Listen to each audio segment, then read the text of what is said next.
Hey, I'm Mystic Alchemy. Thank you for being here.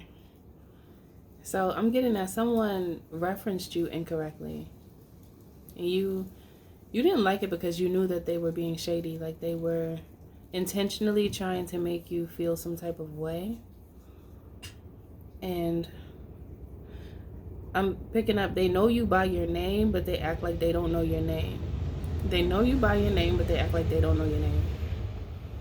So they just run with it with intentions to be disrespectful and still expect you to respond. It's almost like someone calling you by someone else's name and then expecting you to respond to it like that's cool, like it's normal. Now I just heard cat calling. I think that's disrespectful. When men do that little cat noise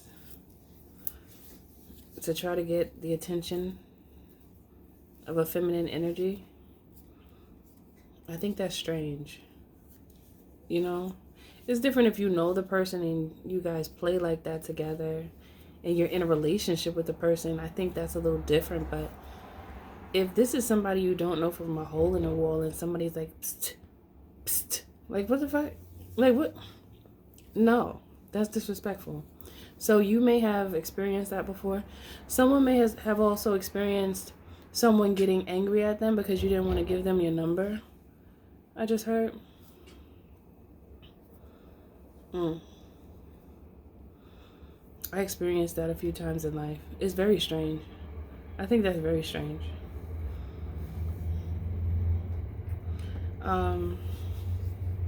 Yeah, but it's really like the referencing to you. You really pay attention to how people treat you and what people say to you. You pay a lot of attention because you've gone through a lot of different situations that they weren't really the best, because there was a time where you thought you were overthinking your perspective, but you weren't. You weren't overthinking. You were just in a space of expecting to be respected as you respect others. Like, you know what's right and you know what you appreciate. So that's what you live by. You live by those ways because that's what you know is in alignment with you. So it makes sense to you, right? So that's what I'm getting. Many of you have been dealing with this recently, or you've dealt with this before. And I just heard it concerns you. It concerns you. It's almost like, why do people think that they can do that? It's like you may have evaluated yourself, asking yourself, what is it about me that makes this person feel as though they can treat me that way? Like, is there something that I'm doing? Is there a certain way that I'm presenting myself to make these individuals approach me in this way? I feel like a lot of times you choose to take accountability for your own situation. For many of you that are listening to the sound of my voice, many of you are in this phase of taking account, not really a phase. I don't want to say a phase, but it's almost like an awakening, because I feel like so many of you have learned so much now. So you are mindful of accountability.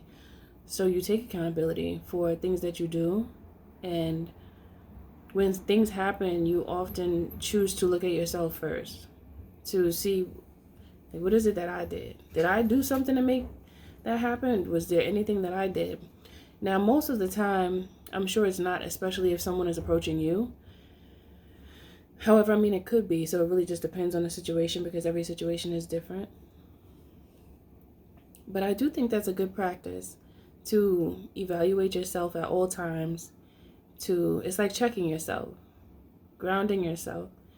Like, did I do something that would have caused this person? Did I present myself in a certain way? Did I cause some confusion there? Like, and it's good to do that, because yes, there will be times where maybe you will find something that you may have done could have been a possible spark to a flame. But then there's going to be times where you're going to recognize, no, that definitely wasn't me. I did evaluate. I did, pay attention to the scenario and what took place. And I know that I didn't put any energy into that situation to cause the effect that took place. And I feel like in those moments when you do this, you become enlightened more so about yourself, but then also about other people. And the more you do that, the more you don't like what you see in people that don't know how to talk to you. They don't know how to match your energy. And everyone is not going to match your energy. I don't want to make it seem as such, but it's more so of like a respect thing. Many people lack respect. Many people nowadays, respect is like not cool in a way. When you look at mainstream, it's not cool to be respectful. And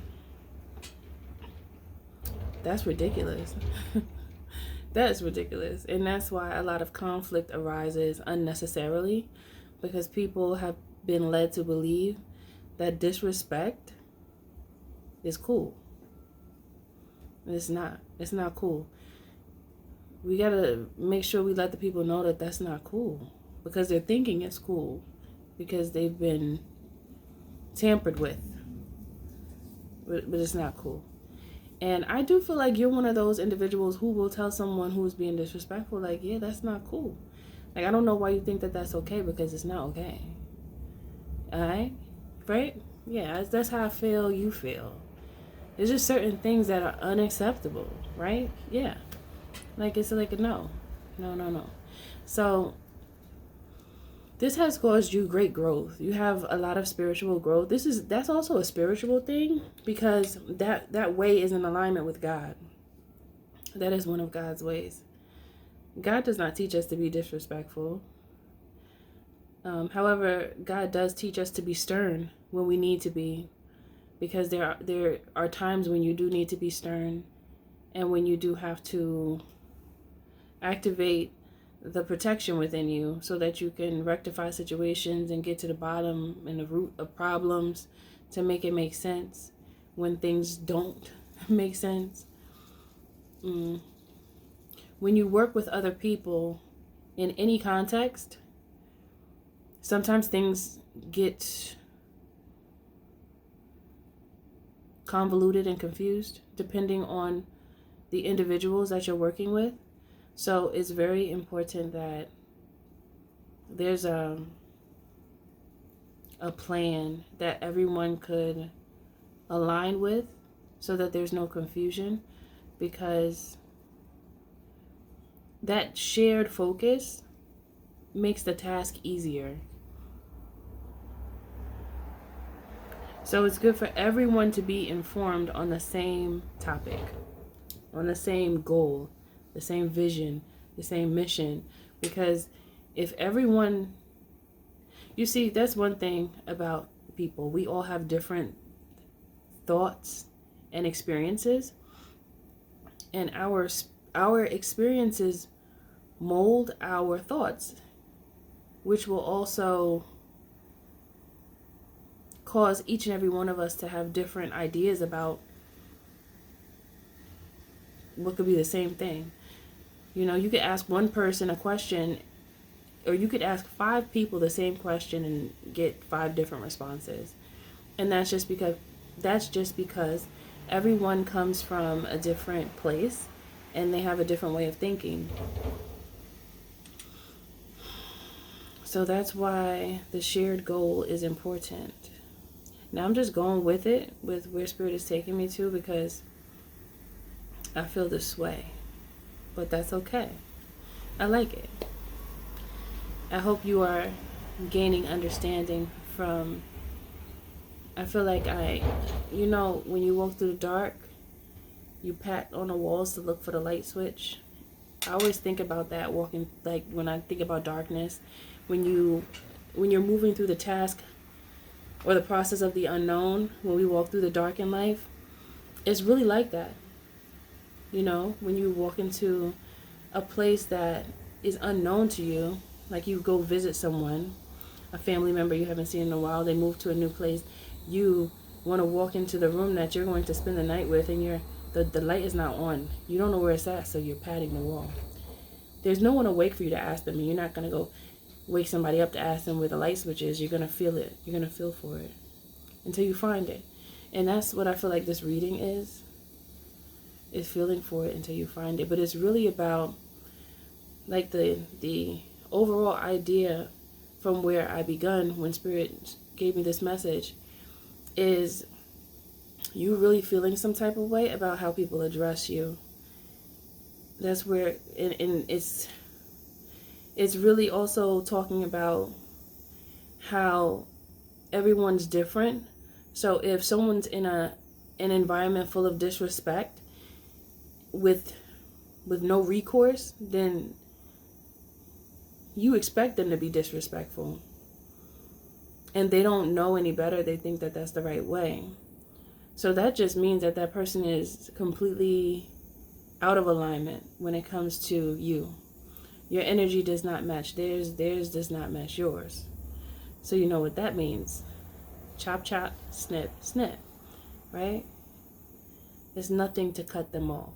And that's where you must be in these times, because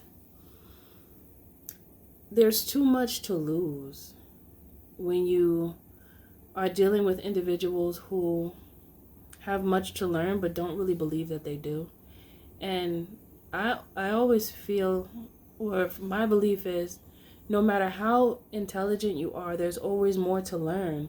I view myself as a lifelong learner. I enjoy learning. I always have. And not everyone feels like that, and that's fine. That's just me.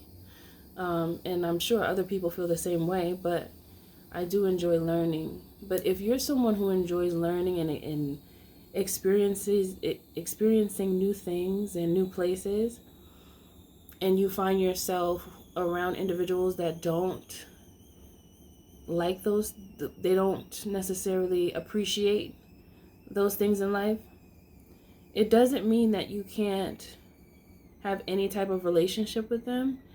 It just means that you just have to know who your friends are and the people that are around you. Like, are they coming from a place of goodness, wholeness, or are they divided and toxic, you know? There's so much toxicity that has poisoned the world, which is the reason why Earth is responding the way she is. Because it's anger. It's being tired and sick from being mistreated. So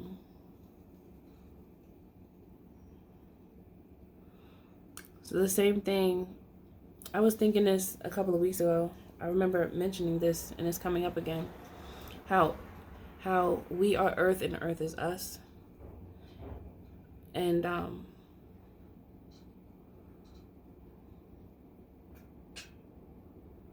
when individuals are violent towards one another, that affects the Earth, because our vibration emits a frequency that is so low that it causes the Earth to get sick. And it makes our foundation weak, because our Earth is our foundation.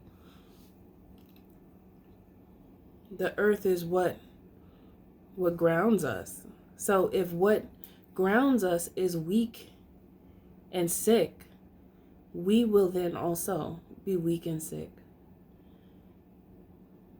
And now this is bringing me back to the tree of life that I showed you.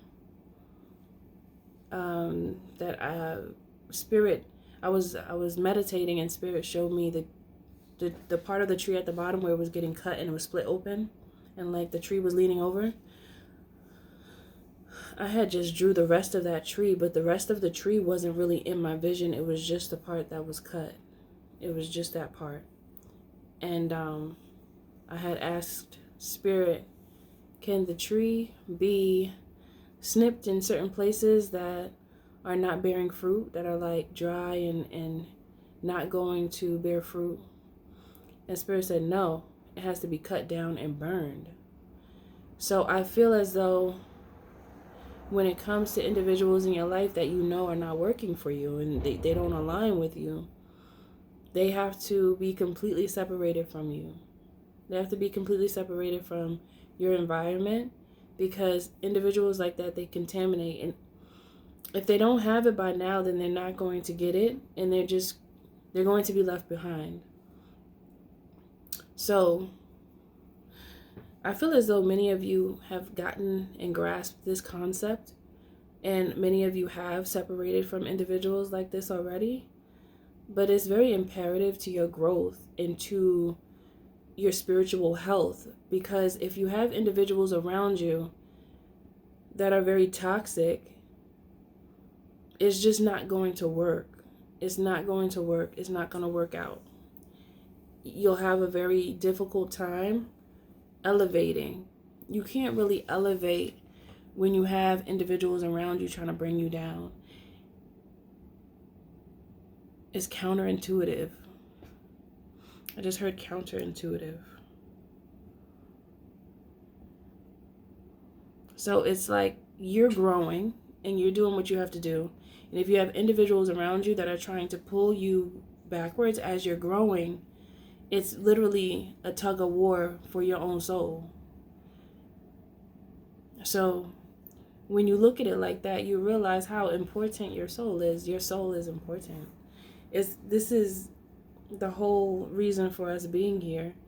And sometimes we tend to put individuals above ourselves, and we forget about the importance of our journey.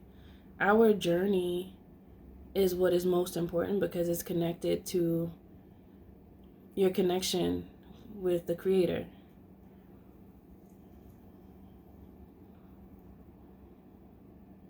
I just heard the Creator is full of love. So of course, the Creator's perception for his creations, or for his creation, which is all of us, is expected to receive and be love as well.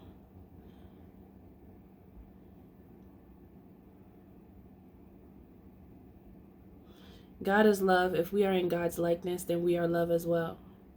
So when we learn this to a point of no return, and we choose love over hate and violence, the whole world will shift. Everything will change. And this is what is needed. I heard this is the beginning of the quest. This is the beginning of the quest.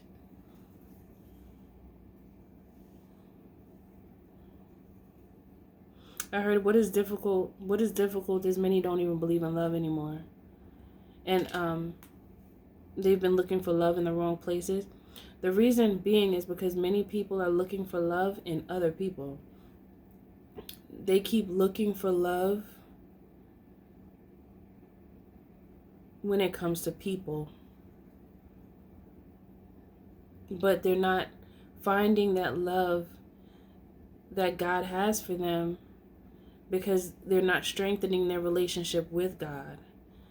So the more you focus on the inner work, the more you will when you choose to seek, because what you seek you shall find. So when you choose to seek within you, that is where you will find God within you. And that's your peace. That is your tranquility. That is your meditative state. God is there.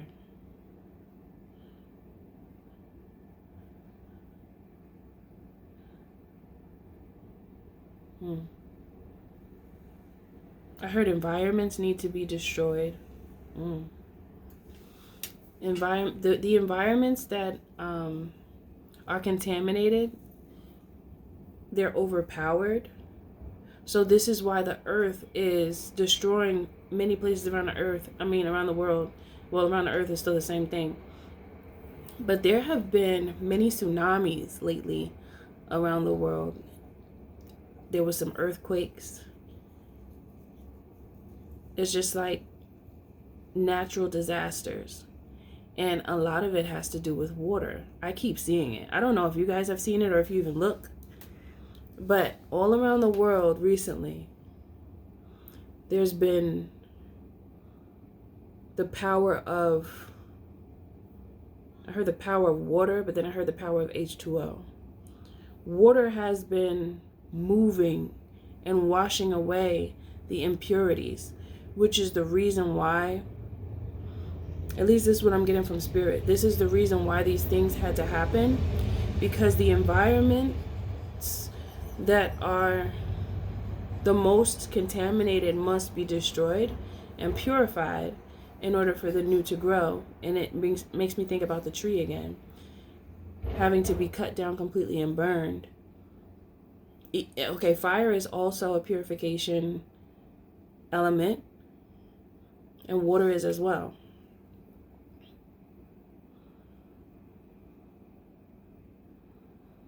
Now I'm getting those who have disrespected you, and you did no harm, you did nothing wrong to them. They will see their karma. You know, they'll see it. You don't have to like wish it on them, because they're going to get it. That's just how the universe works. So there's nothing that you need to do. You just need to be beautiful and just sit back, relax, and do your thing. You don't have to do anything, because the spirit realm takes care of the impurities. So the individuals who disrespected you and made you feel less than and targeted you and did all these things to you, they will reap what they have sown. They will reap what they have sown. There is no thing that you need to worry about, because it will be taken care of. I just keep on hearing it'll be taken care of. It'll be taken care of. Don't worry, it'll be taken care of. So if you're one of those people that are like, you know, that person hurt me so bad, I hope they just, I don't know, whatever you hope for them. Just know that you don't even have to hope it, because it already is. Whatever the universe feels is the correct lesson for them to receive, they will receive it in order for them to learn the lesson. Now they're either going to learn the lesson, or they're going to have to repeat the class again, because the same thing that they did to you, they're going to do to someone else and someone else and someone else until they learn. So there's no need for you to, you know, put extra effort in for something bad to happen or something unfortunate to happen to a person, because what people reap, they sow. I always say that the frequency that you give is what you will get. You know, so a lot of people will be like, you know what, people are always attacking me. You know, people are always, now there is a group of individuals that do attack individuals that don't do anything. They're just, you know, speaking their truth or expressing themselves. And there is a group that they basically don't have much of anything to do, so they start creating from the creations of others, because they don't have any, they haven't found their talent. They're lost, so they kind of just, I talked about this before too, hop on other people's bandwagon to gain some clout. So there is that group of people. However, there is another group of individuals that call in the problems, and they don't realize that they're doing it. They don't realize that they're calling in the problems, and they'll just aimlessly direct anger and hate towards groups, but it's just plain old anger and hate. It has nothing to do with growth, enlightenment, edification, nothing like that. It's just hate. And then they have like a bunch of, it's almost like they create a tribe of goons. I just heard ghouls and goons, zombies. They create a tribe of zombies because these are individuals that their soul is not activated. So technically they don't have a soul because it's not activated. And they live their life targeting others. Those are the types that are going to be washed away. You won't see them anymore. They're going to disappear. And I just heard somebody say, where are they going? Wherever they're supposed to be. But they can't be around individuals that are really? I didn't mean to say really, but really pushing for change. They have to go, because individuals like that, they're tampering with God's plan. See, God uses people like you and I to orchestrate the plan with the guidance of the divine. So the individuals that can hear are the ones that will begin to move, because when you hear, you already know what to do. Not everybody knows what to do, but some could be told what to do because they could be told by the ones that do hear. But just know that the ones that hear, they're not telling you a lie. They're not telling you anything to harm you. They're not telling you anything to confuse you. This is all about clarity. It's all about spiritual health at its most optimal point and or level. And I'm just picking up that it's best for you to adhere to your space, to your place within. Don't allow the scum of the earth to affect you in such a way where you get so distracted by their behavior that you forget about your well-being. Okay? So just know that those who have mistreated and affected you and just have come for you for so long, and you were just trying to survive, trying to live, you know, because there's a point in time where you're in like survival mode, because those are the earlier years. But you're not always supposed to stay there. We should never feel that way. Once you get past a certain stage of understanding, you should never feel like you're like having to survive. It should be more so you're striving for more. That's different. But when you feel like you're surviving, that means that spiritually there's a lot of work that needs to be done, so that you turn that survival into the strive. You turn survival into I'm striving, you know. And when you look at it different, you change your mind, you alchemize your mind, you change your environment, you change your world. Okay, my loves, check out my book. I'm gonna pop it right there. Okay, when you're ready, be my guest and give a love offering to your spiritual mentor, Mystic Alchemy. She appreciates it. And yeah, it's just going to give you insight into my mind and also help you along the way in your journey through the darkness, because that's just a part of our life. And I want to normalize the darkness, because it's actually, there's so much good in the darkness that is not talked about because it's hard to go through. But we forget that in the dark is where we find our treasure. Hello. Hello. Answer the phone. But anyway, that's all I have for you. I hope this message finds you when you need to hear it. And everything you do it with love. Always remember the creator is in you and the magic is too, because you're magic. Much love to you. I'll see you in the next video.